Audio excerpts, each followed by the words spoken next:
నమస్తే. తెలంగాణలో మళ్ళీ ఎలక్షన్స్ రాబోతున్నాయా? బై ఎలక్షన్స్ దిశగా రాజకీయం నడుస్తున్నదా? బీఆర్ఎస్ కి ఇప్పుడు 38 మంది ఎమ్మెల్యేల సపోర్ట్ మొన్నటి వరకు ఉండే, అంటే గెలిచిన తర్వాత దాంట్లో ఒక 10 మంది ఎమ్మెల్యేలు కాంగ్రెస్ లోకి వచ్చారు. ఇంకొక 16 మంది 2/3 వస్తే మొత్తం 26 మంది ఎమ్మెల్యేలతో బీఆర్ఎస్ ఎల్పీ కాంగ్రెస్ లో విలీనమైందని చెప్పడానికి అవకాశం ఉంటుంది. ఇంకొక 16 మంది ఎమ్మెల్యేల అవసరం కాంగ్రెస్ పార్టీకి ఉన్నది. కానీ ఇప్పుడున్న పరిస్థితులు చూస్తే 16 మంది వెళ్ళడానికి అవకాశాలు ఎంతవరకు ఉన్నాయి? ఇందులో మేజర్ గా కేసీఆర్ తో పనిచేస్తున్న వాళ్ళు, రేవంత్ మీద ఫైట్ చేస్తున్న వాళ్ళు, కేసులు వేసిన వాళ్ళు, ఇట్లా రకరకాల ఎమ్మెల్యేలు ఉన్నారు. కేసీఆర్, కేటీఆర్, హరీష్ రావు, జగదీష్ రెడ్డి, మల్లారెడ్డి, మరి రాజశేఖర్ రెడ్డి అండ్ కౌశిక్ రెడ్డి, ఇట్లా సబితా ఇంద్రారెడ్డి, ఆమె స్పీకర్ ని గవర్నర్ ని కలుస్తా ఉన్నారు ఫిరాయింపుల మీద. ఇవన్నీ చూసినప్పుడు మరి వీళ్ళు వెళ్ళడానికి అవకాశం లేకపోతే ఏ రకంగా 16 అనే నెంబర్ ని ఫుల్ఫిల్ చేయడానికి అవకాశం ఉంటుంది? బీఆర్ఎస్ ఎల్పీ కాంగ్రెస్ లో విలీనమవుతుంది. అలా విలీనమైతేనే ఒక పార్టీలో మొత్తం 2/3 ఎమ్మెల్యేలు విలీనమైతేనే ఒక పార్టీ విలీనమైనట్టుగా భావించవచ్చు. ఒకవేళ కొంతమంది బీజేపీలోకి పోయి కొంతమంది ఇందులోకి వచ్చినా కూడా అది కుదరదు, ఒకే పార్టీలోకి పోవాలి. మరి ఎట్లా సాధ్యమవుతుంది? ఒకవేళ సాధ్యం కాకపోతే స్పీకర్ ఏమైనా ఇంకా డిలే చేసే పరిస్థితి అని ఉండాలి. కానీ సుప్రీంకోర్టు ప్రతి ఇష్యూలో వాళ్ళు చాలా క్లియర్గా ఎంటర్ అవుతున్నారు, క్వశ్చన్ చేస్తూనే ఉన్నారు, ఎప్పటికప్పుడు నిర్ణయాలు తీసుకోవాల్సిన అవసరం ఉందని స్పీకర్ అంశాన్ని కూడా సుప్రీంకోర్టు ప్రస్తావిస్తున్నది. ఏ రకంగా ఇది సాధ్యమని అంటే ఖచ్చితంగా బై ఎలక్షన్స్ జరగడానికి అవకాశాలు ఎక్కువగా కనిపిస్తూ ఉన్నాయి. నా ముందు తెలంగాణ విఠలు ఉన్నారు, తెలంగాణ ఉద్యమకారుడు, మనం మాట్లాడదాం. నమస్తే. సో బాగున్నారా మీరు? సో మీ అంచనా ఏంటి? నిజంగానే బై ఎలక్షన్ వచ్చే అవకాశం నేను అనుకుంటున్నా. ఎందుకో ఎక్కడో ఒక దగ్గర ఈ 10 మంది లేదా ఇంకా ఎవరైనా జాయిన్ అయితే, ఆర్ బీజేపీలో జాయిన్ అయినా, ఆర్ కాంగ్రెస్ లో ఇంకా జాయిన్ అయినా, అందరితో కలిపి బై ఎలక్షన్ వచ్చే అవకాశం ఉందని అనిపిస్తున్నది నాకు. ఇప్పుడు తెలంగాణలో ఒక సామెత ఉంది, పుట్టోడిని పొడుగోడు కొడితే పొడుగోడిని పోషమ్మ కొట్టినట్టు. రాజకీయాల్లో ఎప్పుడు 1+1 2 కాదు, 1+1 11 కాదు. మనం ఏదో అనుకుంటే ఏదో అవుతుంది అన్నట్టు.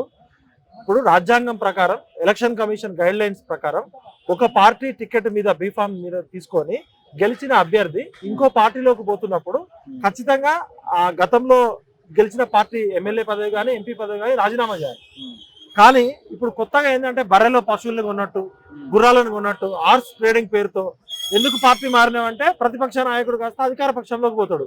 అధికారం అభివృద్ధి కోసం పోతున్నా అంటాడు, నియోజకవర్గ అభివృద్ధి. ఇది మనం గత 15-20 ఏళ్ల నుంచి చూస్తున్నాం. రాజకీయాలు ఏ విధంగా ఉన్నాయంటే పురుగులు పడి కుళ్ళిపోయిన పురుగులకే పురుగులు పడ్డ వ్యవస్థలు ఉన్నాయి.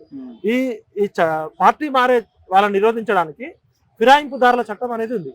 ఆ చట్ట ప్రకారము ఒక పార్టీలో గెలిచిన ఎమ్మెల్యేలు సింగిల్ గా పోతే ఖచ్చితంగా వాళ్ళు అర్హత కోల్పోతారు. వాళ్ళు శాసనసభ కానీ పార్లమెంట్ కానీ సీటు కోల్పోతారు.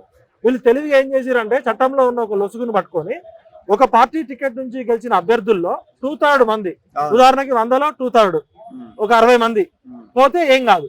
అట్లనే ఇవాళ తెలంగాణలో పరిస్థితి ఏంటంటే టీఆర్ఎస్ పార్టీ నుంచి మొన్న బీఆర్ఎస్ పార్టీ నుంచి గెలిచిన 38 మందిలో 2/3 అంటే 26 మంది పోవాలి దాదాపు.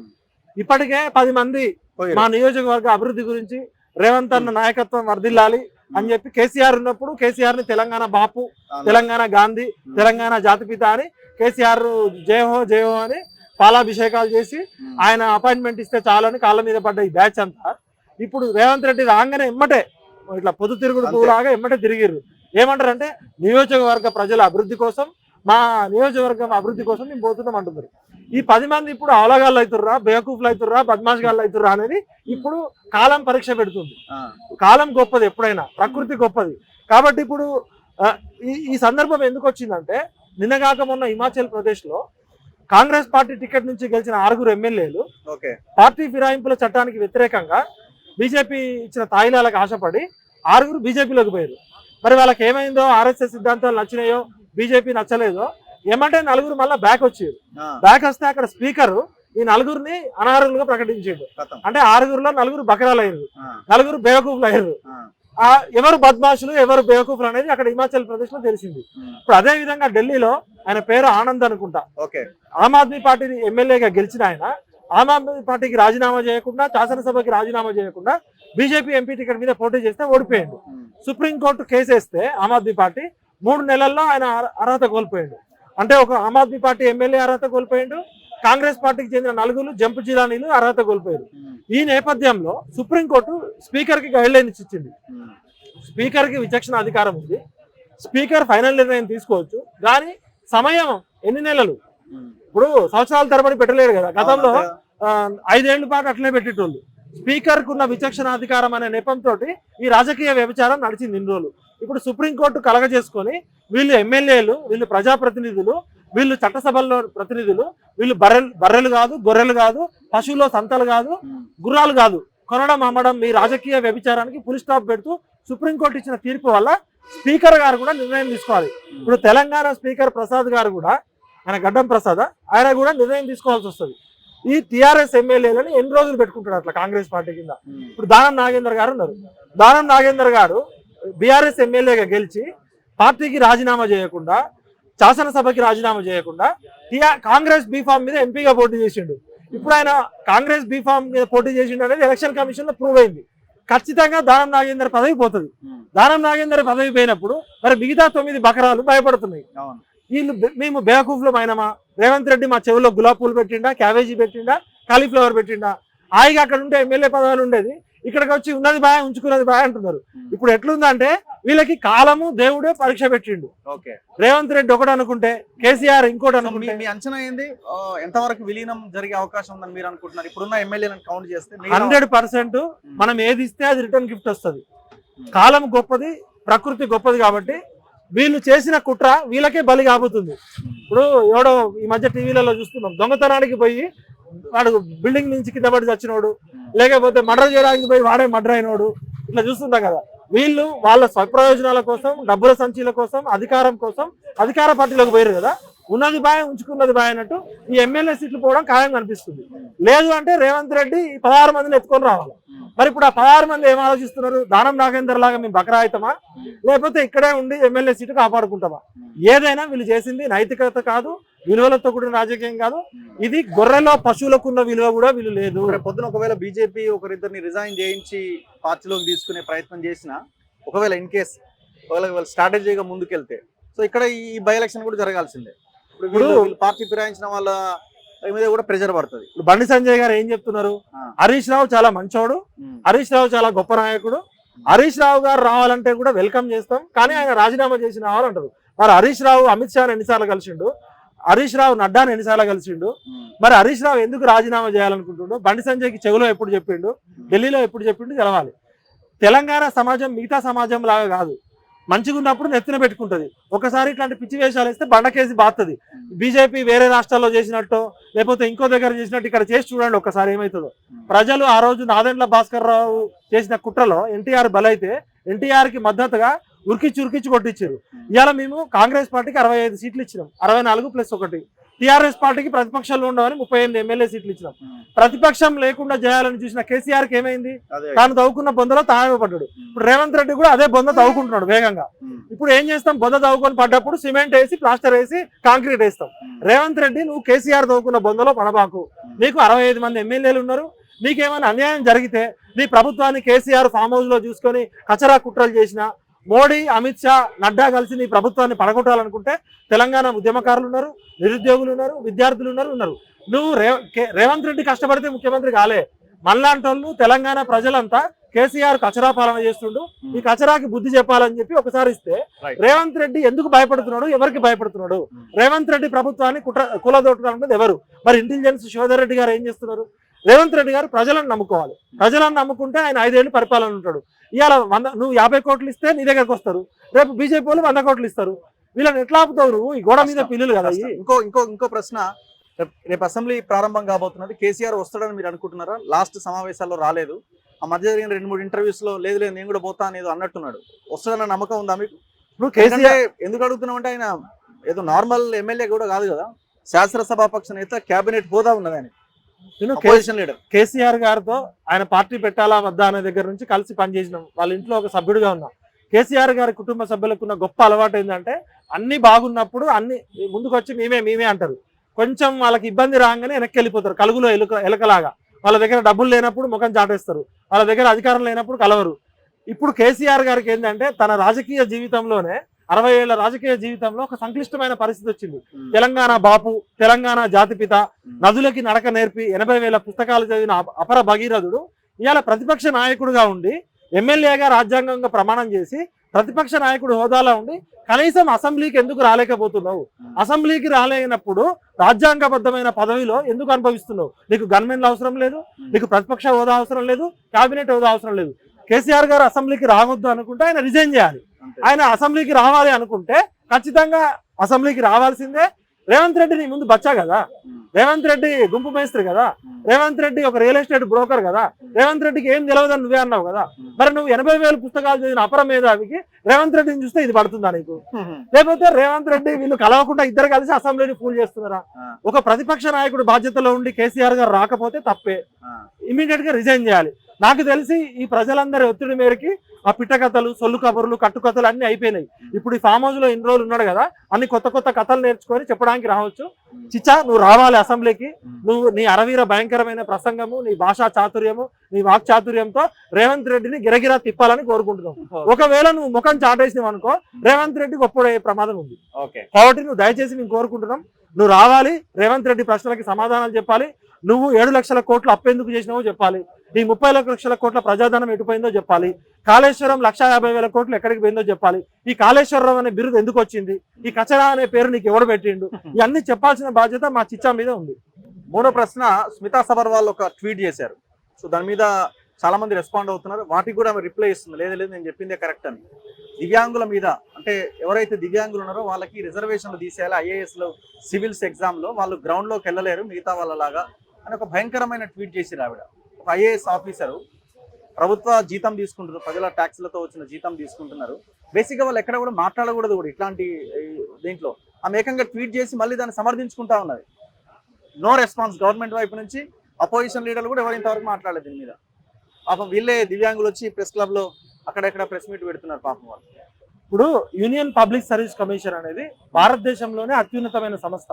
సివిల్ సర్వీస్ పరీక్ష అనేది ప్రపంచంలో అత్యంత కఠినమైన పరీక్షల్లో ఒక పరీక్ష. ఈ పరీక్షల్లో క్రాక్ చేసి ర్యాంక్ సాధించిన స్మితా సబర్వాల్ ఒక మహిళ, ఒక మంచి ఆఫీసర్ అనే పేరుంది కదా. ఇవాళ స్మితా సబర్వాల్ గారు మోడలింగ్ చేయొచ్చా, స్మితా సబర్వాల్ రోజు ట్వీట్లు పెట్టొచ్చా అని ఎవరైనా అడుగుతారు.